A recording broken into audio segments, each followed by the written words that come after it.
first time I was sent out from the house in Okobaba. So there was somebody that actually took me from there. The third day I left to his house. Then his mom realized, brought somebody home. Then he took me to a church. There's like a storeroom there. Very dark. It was just me alone. He left. I don't know if he had an idea that there was something that was actually going to happen that night. So I had to sleep all night there and I got raped. That was the first time I got raped in my life. I had to go back to school the next day, then go back to under bridge. Then I was sent to go back home. Then I got raped the second time there in that room. That is something that actually traumatizes me every time. I don't think I can deal with darkness again in my life. I can't. Fourth time, then I realized I was pregnant and I was just 13 or 12 years old. And I had to abort the child when I was just 13. Then it just kept going on and on and on. Like, I can't be alone in a dark room. I can't. Oh my goodness. Listening to Missy's story is so heartbreaking.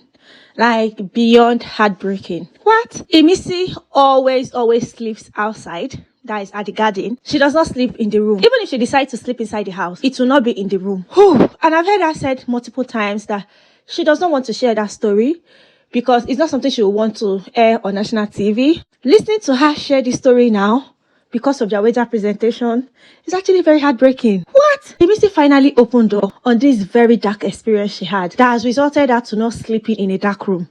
Like, since the beginning of the show, Imisi had been avoiding sleeping in the room. The couple of times she slept in the room, she said she had nightmares. Listening to her share this story, when Imisi was 12 years old, she was chased out of the house. And somebody that took her in, obviously a guy took her in. And because the guy's mom is obviously around, it's obvious no African mother will want their child to bring in a lady at a very young age. The guy had to take her to the church. And that church is where she was raped. Not once, not twice. She got pregnant and aborted it. At the age of 12, going to 13. Wow, that's a lot. That is a lot. In as much as I want to blame my parents, I'm very sure they did not know better. Yes, while growing up, if you're a millennial, you know these things. Parents, while growing up, were not, the easiest people to work with. Even while growing up, I know a couple of people. I had some secondary school friends that got pregnant at a very young age, and their parents chased them away from the house. And their life went from 100 to 0. Only God knows what happened that made her mom to chase her out of the house. Whatever it was, God will really help her. I just hope she will find healing at the end of the day. And I hope she will forgive her parents. This experience is actually unimaginable. A young girl chased out of the house. In the pursuit of now finding shelter, she got raped. It is well, oh. And I see people dragging her, saying that she's saying it for pity and all of those things. Whatever it is, pity or no pity, it is her story. And it is best known to her. It is a lot. And for those that want to know the reason why she opened up because our group for the Bbnaija presentation will be showcasing performing arts. So their group has to do with dancing, music, and performance. They're trying to bring in emotions to bring their story to life. Imisi now told them that she has a very bad experience that she can share that will portray emotions, sorrows, and trauma. They doubted her at first. But when she started speaking, in my head, I'm like, baby, what is this? Our average girl child in Nigeria, they suffer. God will really help her. I just hope she will find healing at the end of the day. And I hope she will forgive her parents. What did I say? I said dance is something I want to learn. Were you deaf? You're the one that's even going to Joy is Coming. Joy is Coming was like 2 weeks ago. I'll be 3. How many weeks ago? I'm talking about now, not then. I'm telling you, I want to be here because I want to do this. I don't want to go there because I can't even think of doing that. Why are you stressing me and making me talk too much? God. Moving on, guys. What is wrong with Isabella? Since Sultana won the head of house and chose her as head of house guest, Isabella has been creating a lot of drama.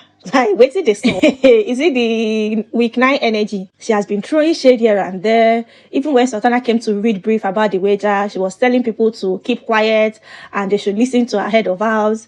In fact, she even picked a fight to Jacinte because when they were deciding on their different group, the Bbnaija presentation has to do with, housemates showcasing different works of art.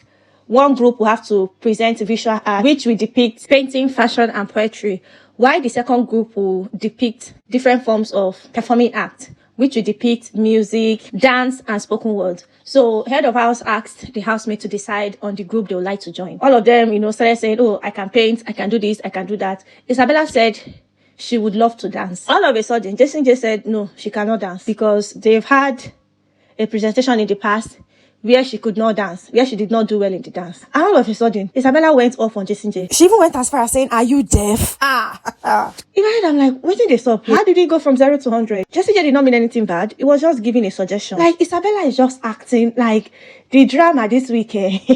I knew immediately Sultana chose her to be the HOH guest. She's going to do a lot. She would definitely do a lot. See the way she went off on Jason J. That was really crazy. Even Jason J was shocked, like, what did they saw? Like, how did we get here? The guy was confused. Wow. Even Sultana had to go tell Jason J to calm down. Like, she had to plead on her behalf, saying that it's because she's on her period and all of those things. Anyway, this is 9th week. Everybody is working hard for the sporting finale. But the way Isabella went off on Jason J was so unnecessary. Like, what is that? It's also so unnecessary. What did they stop? I felt bad for Jason J, honestly speaking. And at the end of the day, both of them are now in the same group. And I'm also very excited about the second group, you know, that'll be working on visual arts, which is Faith, Kola, JJ, you know, and the likes. They are bringing up a lot of good ideas. Yeah, this wager presentation is going to be amazing. It's going to be very interesting. It's looking like the last wager presentation for the season. And both teams are bringing in their A game. I'm beginning to love this friendship going on between Zita and Dede. Zita had to advise Dede that no matter what you do in this house, make sure you do not lose your boyfriend outside the house. Yeah, that she understands the fact that, yes, everybody needs companion in the house. You need your person because of how the house can be very difficult and all of those things. But she should ensure not to lose her boyfriend because of anybody. And she also advised Dede that even after the show, she should not just, you know, ignore or stop talking to Kola. They should still try and be friends and all of those things.